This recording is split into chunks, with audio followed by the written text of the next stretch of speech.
Hello traders, I've decided to do a quick video to bring you up to speed on my thoughts on the market. I have been away, I've been skiing. Some time off the markets is always a good thing. There's a few lessons you can learn from that, and you do need to take time away. It does clear the head, it brings you back renewed energy and enthusiasm for the markets. I'm ready to get back into it. And we are approaching some pretty critical points in the market, and I want to address those, bring them up to bring you all up to speed with my thoughts, and hopefully we can put together some trading opportunities that we can all make some money from. So first of all, I will move over to the economic calendar, and we'll have a look through that. Since the last update that I've put together, we've seen the US dollar consolidating, which I've just had that chart up there, and you can see how we have really gone range bound in recent trading days to weeks. And that's in anticipation of the US dollar and the Fed's position in terms of a interest rate change and tightening policy taking off or not. And should we get any indication that that is the case, we would get a breakout of this, and that would be a clear signal that the market wants to make the next move higher. We have broken out of this triangle that I have been speaking about previously, but since then we have stalled because the Fed is still being very coy about their intentions, and as a result the market is becoming quite indecisive, and that creates this consolidation phase. But I have no doubt that it is August, and the market has been tossing up between September and December for an interest rate rise. So if we do get an indication of when that will be, I'm sure that we will get a breakout. I'm still favouring a breakout to the upside, and I'll just have to keep you all posted in terms of when that actually comes to fruition. But keep an eye out for that and the catalyst that's going to cause that to break out. We've had some comments from some Fed members that if when we did see a pullback here, it did create a bit of a bounce, suggesting that September is still on the table. So the market is really anticipating and just clinging on to every breath from any official regarding the outcome. So it's still a guessing game, and just keep that in mind in terms of your trading, because this consolidation could remain for a little while longer. I don't expect it to go on for as many months that we have been seeing. You can see here that we've had some wild swings, and we're now getting to a tight consolidation for which we will get a breakout and some pretty good trading opportunities. We've also seen the RBA change its tone, and that's created the Australian dollar to really bounce. As you can see here, we've been in a downtrend. This is a daily chart. The trend is still intact, and we need to highlight that the market did stall at the downtrend line, and that's a pretty key indication that the market is still worried about China. Yes, the Australian RBA can reduce its jawboning as such in terms of its statements, but that's not enough to suggest that all of a sudden the Australian economy is fixed and we're going to see things bounce back in a hurry. That's definitely not the case, and the market has highlighted that the downtrend is still intact, and we're still worried about China, Chinese property, Chinese stock market to some small extent, but more so their need for the Australian commodities is really in question, as the mining boom has come to an end. Everyone's accepted that, but now where does Australia turn to, and really how far does China's desire for the Australian commodities actually pull back to? Does it dry up altogether, or is there still a healthy, sustainable need for the commodity? So we will still be trading the Australian dollar. Well, I will still be trading the Australian dollar in the downtrend, looking for opportunities. Likewise, if the Australian dollar continues on the range-bound motion, it could actually tie in with the Fed breakout in terms of their interest rate decision, could lead to the Australian dollar moving to its next new low below 72 cents. So we'll have to keep an eye out for that. We can also quickly, while we are on the Australian dollar, move over to the New Zealand dollar. Clearly, it's definitely in the downtrend, and the trend continues to the downside. We're having a little bit of a bounce today, but dairy prices continue to be extremely weak, as there is a global glut and an oversupply, And it's been well documented that even in the US, they've been pouring milk into the dirt because they're producing way more than they can actually sell. That's never good for any commodity prices. So therefore, dairy is taking a hit, another negative 10% on the dairy auctions. We're also seeing that their economic data isn't really improving, and there's potential for further rate cuts in the future. So it's still very much a downward slide for the New Zealand dollar for the time being, and that will only be emphasised with an interest rate rise from the US as the economies diverge and get further and further apart in terms of strength and weakness. What else have we had? We've also had oil has been a very interesting story. Oil continues to move lower. If I bring up the oil chart here, on the daily, it's probably a little bit messy, but you can see that we've had some pretty severe falls throughout 2014, 2015.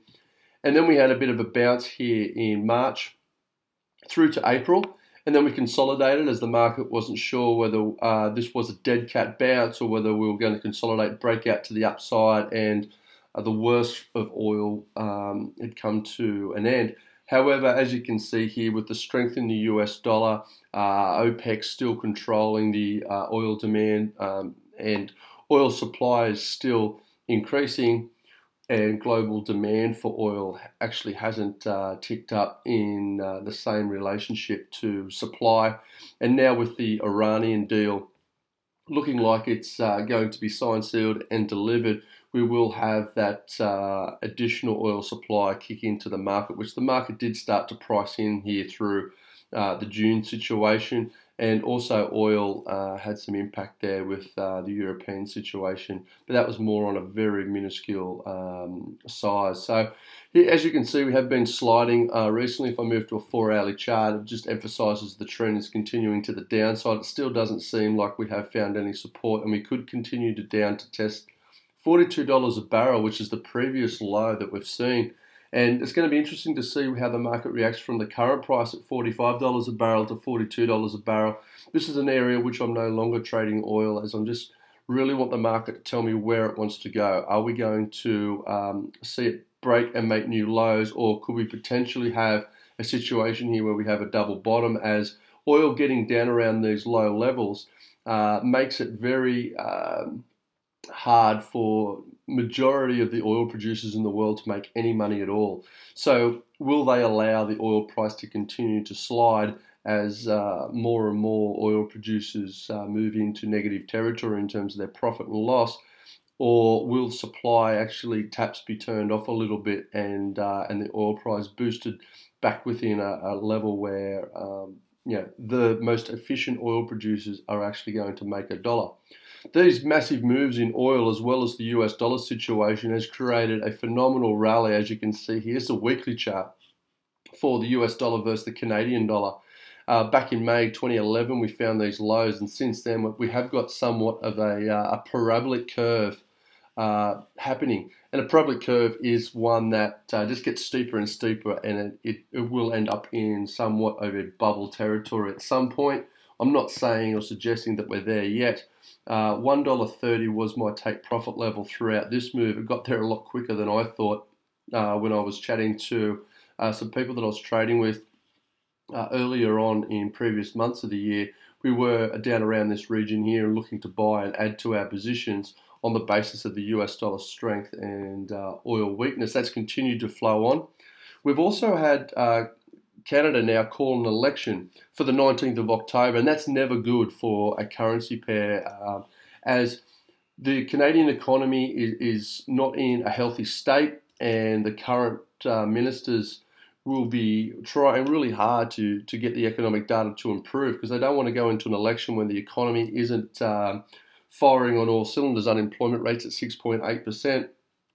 The really low oil price is dramatically impacting their economy, and conditions on other parts of the business and economic sectors aren't improving. So that won't hold stead for them during the election in some people's eyes. It all depends on how they sell it to the Canadian people in terms of it's the low oil prices that are putting us in this situation. It's not poor control and running of the countries. But nonetheless, I think that the worries for the Canadian dollar haven't come to an end, but we will see the Canadian dollar still be very heavily subjected to the oil price. That's why we need to continue to monitor the oil price, and we need to continue to monitor the US dollar indexes. If they raise rates, well then we will see this trend continuing to move higher, and the US dollar getting further and further away from the Canadian dollar, just gaining further ground. So keep that in mind, as the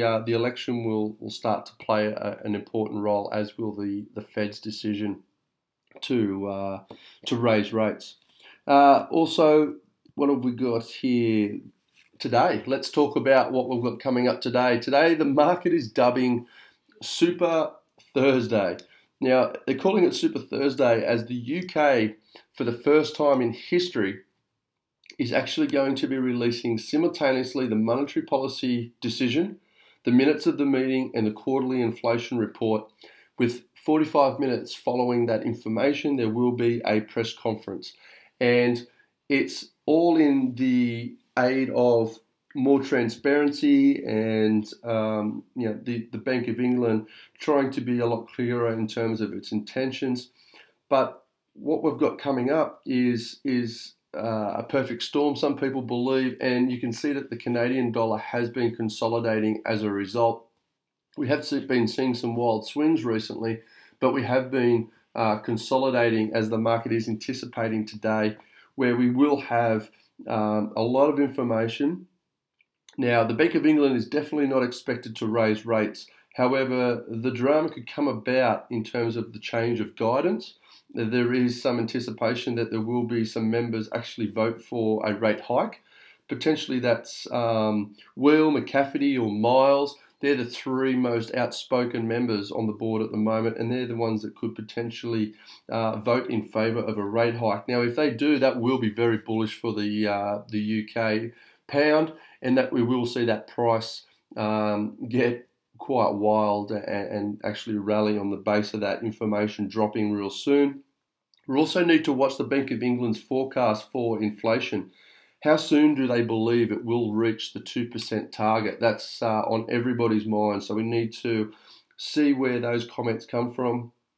And then we also need to see their assessment of slack within the economy in terms of wages and productivity. Are they on the rise, and is the government happy with the trend that is being set by those? And also in general, Carney's outlook. Now, Governor Carney is more hawkish than the rest of his peers, so I expect him to be a little bit more upbeat in terms of the UK economy. So therefore, it's going to be interesting to see how things pan out. Now, the pound has been stronger against every other currency pair leading up to today, and that is on the back of everyone's expecting a pretty positive outcome from the Bank of England, and they're expecting that they may start to signal that they are preparing the market for some sort of tightening policy in terms of raising rates. However, with this increased transparency and the whole purpose of releasing all this information at once, we've seen that since the last meeting, there has been a pickup in manufacturing, there has been a pickup in services, and construction has slowed. Consumer confidence has declined, retail sales has dropped, jobless claims have increased, and inflation remains extremely low year over year, sitting at 0%. So there's not really a general outlook for the data that really is going to force the hand of Bank of England to raise rates. So we could see a disappointment from today's meeting if they don't actually deliver a positive tone and signal that they are going to raise rates very soon, in terms of potentially even this year. But that's a very hawkish case. Otherwise, early in 2016 is more what the market was or is currently anticipating. So we really want to see how the UK economy is in terms of the board's view, and if they do start to outline an outlook for the economy improving and more policymakers are liking the idea of an interest rate rise, then we will see a screaming buy for the pound across multiple currency pairs. And I will have a look at those in a minute and talk to you about which ones will move the most and the reasons why in the different scenarios. However, if the central bank looks beyond the current reports and focuses on the decline for the rise in inflation, there's more slack in the economy, and the recent data has not been impressive, as I've just mentioned, well, then we could actually see the market get very disappointed and the pound could sell off. So we need to keep an eye on for those different scenarios, and that's what today's all about, the pound. So I've got the Great British Pound versus the US daily here, and you don't really need to focus too heavily initially on the US dollar, as the data will be coming out for the pound straight up in the European session. And like I said, if we do get a breakout to the upside here, it will be on the basis of the Bank of England indicating an interest rate rise and more members voting for that particular interest rate rise in the near term. And if we do get a breakout, now we do have more information coming out at once, and it's going to take a little bit of time for the market to digest. And we're going to have in 45 minutes after this information, Carney's press conference. So a breakout could stall, and then it could actually whipsaw you back if the information preliminary coming out isn't as hawkish as the market got all excited about, and then people could get stung.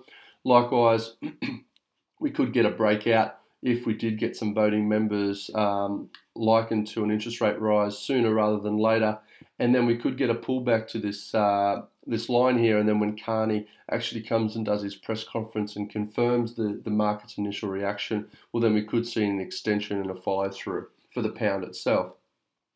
However, if the pound doesn't see any indication from voting members in terms of an interest rate rise sooner rather than later, and it is 0 to 9, we could actually get the initial reaction and a breakout to the downside. And then if Carney's press conference does have a dovish tone in terms of identifying all the weaknesses that we have seen still remaining in the economy, well, then the pound could actually sell off. Now, looking at other currency pairs, if you have a look at the Great British Pound versus the New Zealand, you can see the pound here on a weekly chart has had an astounding rally. This is quite an extraordinary rally, and what you can see here, there's been very few pullbacks. We can just see that a few pullbacks have creeped in recently on the weekly chart, but yet we're still at highs after we did get this breakout, as the New Zealand economy has been quite weak, as I've mentioned, and the pound has been performing quite well. It's the second strongest currency and economy in the developed world right now, so there's no reason for it not to be rallying. But has that rally come to an end, or are we going to see it just continue to move higher and New Zealand continue to be punished when compared to the pound? Well, that's going to be subject to tonight.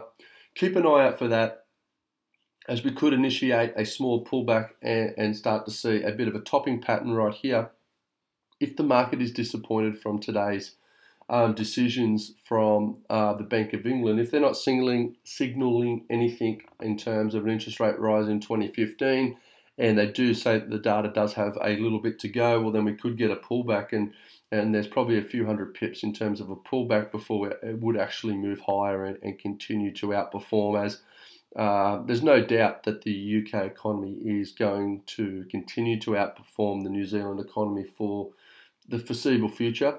Foreseeable future for me is the next 6 months or so. Great British Pound versus Australian, another very similar story. If I zoom out there, that's from 2013 through to today. You can see that we've had another very phenomenal rally, with the only pullback that we've seen in sight since April. It's actually been this week where we started to see the Australian dollar get a bit of a boost, and that created a bit of a pullback. And that's the weekly chart. So if I go into a daily, you can see here that we have just been following this thick red line is the current trend, in my opinion. And if we were to get a breakout to the downside of $2.10, as the market is disappointed from today's information from the Bank of England, well, then we could see the pound actually pull back and then come back down into this region here, as this very consistent rising channel actually gets broken out of. So that's something to keep an eye on, both the Great British Pound versus the New Zealand and the Great British Pound versus the Australian, showing very similar chart patterns, and we're just looking for a breakout to the downside. would be as a result of the market not getting as hawkish information as possible. However, if the UK does actually signal that there is a potential for some further interest rate rises, well, then we could actually move up here and move into the upper end of this rising channel band. So there's some trading opportunities there as a continuation, and likewise a breakout to the downside. The Great British Pound versus the Japanese Yen has been a lot volatile compared to the others in terms of a consistency, in terms of a trend. It was still had a rising channel since 2011, and we're still within that channel, so that has to be noted. We did get a severe pullback throughout this phase. We've had some wild swings. Since then, the pound has bounced quite heavily, and we are moving up into the upper realms. Now, if I move to a 4-hourly chart, you can see here that this bounce back from the pullback has bounced quite hard. We did have a little bit of a pullback. It's found support, moved higher. We have found support at 193, and we could continue higher if the Bank of England does provide some hawkish comments. So there is a continuation trade there potentially for the pound versus the Japanese yen. And the pound versus the Canadian dollar, I'm on a weekly chart here, very similar to the Australian and New Zealand, where it's been just phenomenally strong. And you can see here that we had a pretty big rally, then we had a consolidation. We did get a break out of that. We did get a pullback, test the back of that breakout, and then we've just shot up considerably as the Canadian dollar has been punished due to the weak oil prices. Now, this rally isn't sustainable. It can't continue to keep going vertical like this forever, but in the interest of calling a top, you can't really call it just yet, but today has the potential for the Bank of England to disappoint the market and create that topping pattern, and we could see a pullback on this major run. However, I do believe that the UK economy is far stronger than the Canadian, of course, and this trend will resume at some point, but just looking at the potential for a pullback there. So there's a fair bit going on with the Great British Pound. Keep an eye out for the information. Don't get caught up in the emotion of the situation. I think it has the potential of getting quite volatile, and with that, you know, your account can endure some pretty wild swings. So put together some trading scenarios just like I've gone through. Follow the data, and hopefully you can position yourself well to capture some pips in the coming sessions. The economic calendar doesn't have a lot other than that in the European session, and we have Carney speaking, but then in the US session, it is non-farm payrolls tomorrow, and the market is really looking towards the initial jobless claims, continuing jobless claims, and challenger job cuts. These economic data points coming out is really going to be the final points that the market's looking for before we do move into non-farm payroll Friday tomorrow, and I'll really be talking about that on Twitter tomorrow, as the US dollar breakout could potentially happen as a result of this if the market gets a far better than expected result. However, if it does disappoint, I'm sure that the US dollar will actually come off a little bit, as the market will still be indecisive as to a September rate hike, and we will move to the lower end of that consolidation. We have some Canadian data, and once again, we'll have to see on exactly how the employment information comes out for the Canadian dollar will react accordingly, but ultimately I think the US dollar will initially dominate the pair, and we'll see how the price action moves out. I apologise for the long video. Hopefully I've given you a lot of detailed information to bring you up to speed with the current situation of the market. I wish you all the best in the trading sessions coming up, and I will be back again soon with some more updates. Until then, trade well.